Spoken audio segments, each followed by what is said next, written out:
Bismillahirrahmanirrahim. Assalamualaikum warahmatullahi wabarakatuh. Alhamdulillahirabbil alamin. Wassalatu wassalamu ala asyrafil anbiya'i wal mursalin wa ala alihi wa sahbihi ajma'in. Raditu billahi rabba wa bil islami dina wa bi Muhammadin nabiyya wa rasula.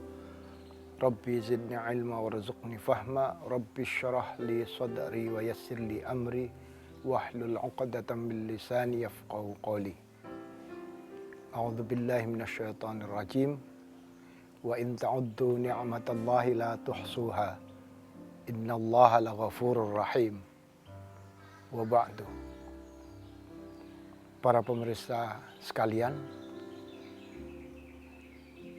Allah berfirman di dalam Al-Quran beberapa kali bahkan memesankan, menyampaikan kepada manusia bahwa begitu banyak nikmat Allah yang diberikan kepada makhluknya, kepada kita manusia, dan itu tidak terhitung jumlahnya. Ya. Nikmat yang paling besar tentu saja nikmat Islam dan iman. Akan tetapi dalam kesempatan ini saya ingin berbagi tentang bagaimana kita harus mensyukuri nikmat dalam kondisi yang sebetulnya tidak nikmat. Mungkin begitu kata sebagian orang. Seperti jamaknya orang di dunia, tiba-tiba saja kita harus menderita sakit. Ya. Waktunya tidak ditentukan, tidak diketahui sebelumnya. Semua serba tiba-tiba.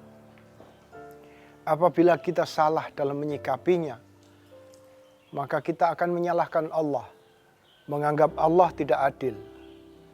Kita merasa sudah berbuat banyak, sudah berbuat untuk manusia, tapi lupa bahwa Allah Maha Kuasa. Jangankan sakit, mati saja kita harus tunduk kepada Allah. Seperti juga kita tunduk ketika kita dilahirkan. Maka marilah kita coba merenungi ketika kita menderita sakit, mendapatkan ujian dari Allah. Sebetulnya masih banyak hal yang bisa kita lakukan sebagai upaya mensyukuri nikmat Allah. Ya. Saat ini yang paling utama, paling dikenal di dunia ini adalah penyakit degeneratif. Penyakit degeneratif adalah penyakit yang menyerang 5 fungsi organ manusia. Ada jantung, paru, ginjal, hati, ya, dan juga pankreas.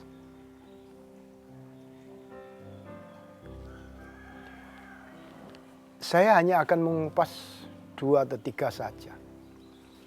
Kalau orang terkena penyakit pankreasnya menurun fungsinya. Jadi penyakit degeneratif adalah penurunan fungsi organ tubuh.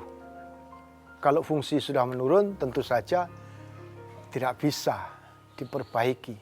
Yang ada dipelihara. Ya, sebagaimana mobil, apabila organnya sudah aus, ya, tentu harus dipelihara. Ya. Apalagi manusia tidak bisa diganti, harus dipelihara. Nah, cara memelihara inilah yang boleh kita sebut sebagai cara mensyukuri nikmat. Orang sakit gula, itu berarti pankreasnya sudah tidak bisa berfungsi lagi dengan baik.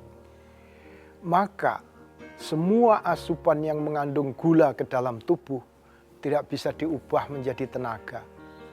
Nasi mengandung banyak gula, ya, umbi-umbian, dan tentu saja gula sendiri. Maka cara mensyukuri nikmat dari penyakit ketika orang masih sudah berpenyakit gula adalah menghindari makanan yang mengandung gula sebisa mungkin.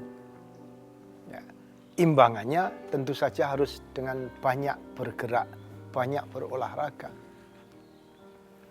Biasanya orang kalau sakit merasa, ketika harus dibatasi merasa, wah hidupnya tidak nyaman.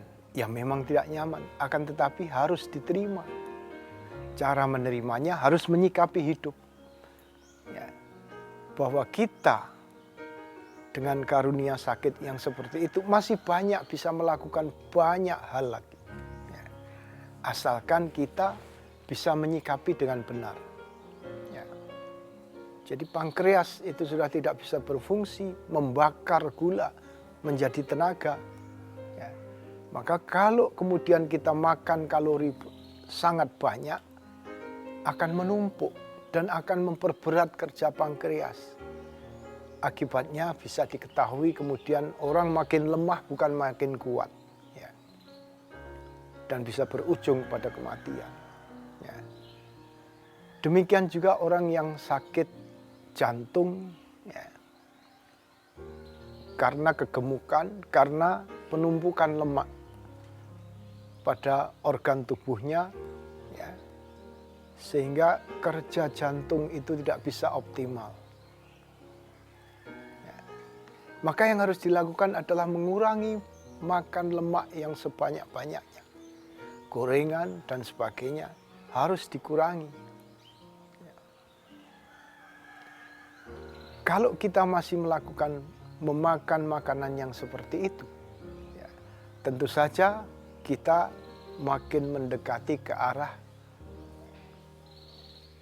kehidupan kita yang akhir, ya. Dan kita tidak akan bisa melakukan hal yang bermanfaat lagi.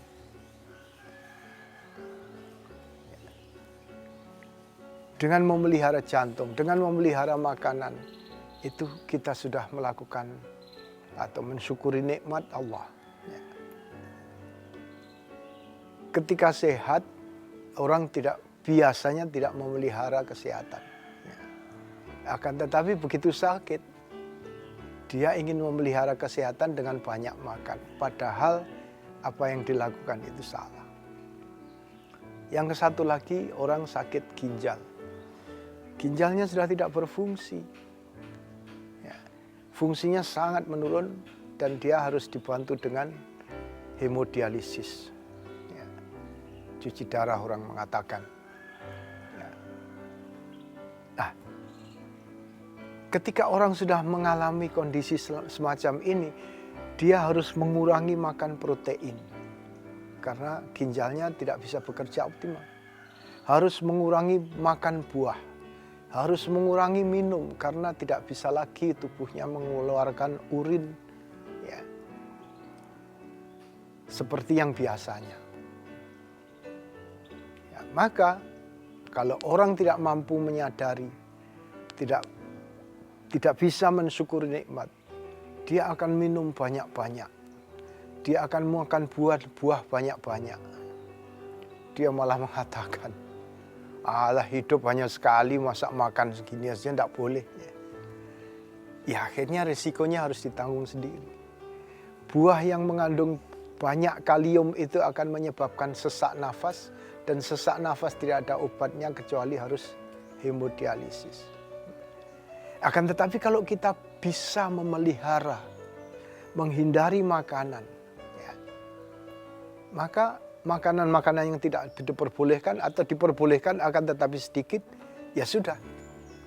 Kuncinya nikmati, batasi, dan imbangi. Ya. Ya. Dengan begitu, meskipun kita sakit, meskipun kita ini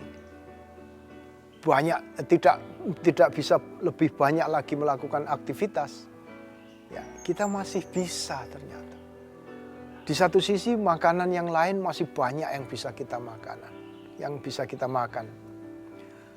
Dan di sisi yang lain lagi masih banyak juga aktivitas yang bisa kita lakukan. Ya. Jadi dengan begitu, kita ini sudah termasuk orang yang mensyukuri nikmat. Ya. Jangan kemudian kita menggerutu kepada Allah. Ya Allah, mengapa engkau beri sakit?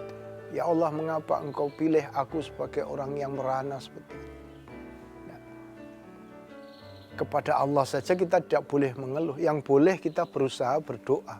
Ya. Demikian juga kepada orang lain. untuk mensyukuri nikmat, menyikapi kondisi kita yang seperti ini, yang sakit, ya, yang memerlukan banyak bantuan. Sebaiknya tidak terlalu banyak mengeluh. Kalau kita banyak mengeluh, orang akan bosan. Lain halnya kalau kita merasa sehat. Saya mengalami itu. Ya. Orang menyarankan saya minum obat ini, minum obat itu, minum obat ini. Saya kembali bertanya, mengapa saya harus minum obat? Apakah Bapak melihat saya sakit? Tidak. Apakah Bapak melihat kondisi saya seperti ini saya sakit? Tidak. Ya sudah. Saya tidak perlu minum obat. Bahwa saya silaturahmi dengan Bapak, dengan yang lain, itu sudah menjadi obat bagi saya.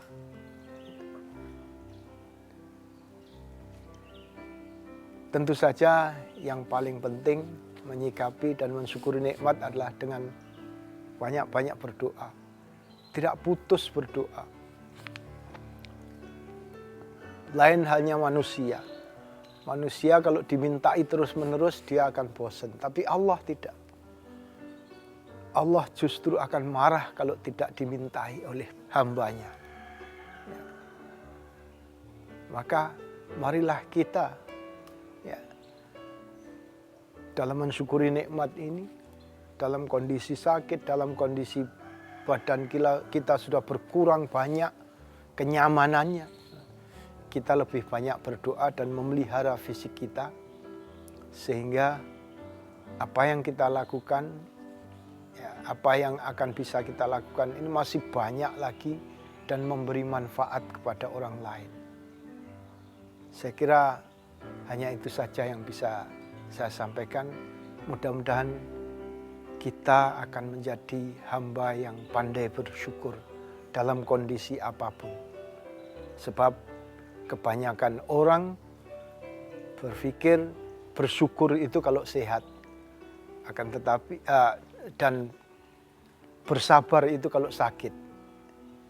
Namun marilah dalam kesempatan ini kita belajar, ya, tetap bersyukur meskipun kita sakit. Karena kita masih bisa melakukan banyak hal yang bermanfaat untuk diri kita dan untuk orang lain. Billahi taufiq wal hidayah, wal afu minkum. Wassalamualaikum warahmatullahi wabarakatuh.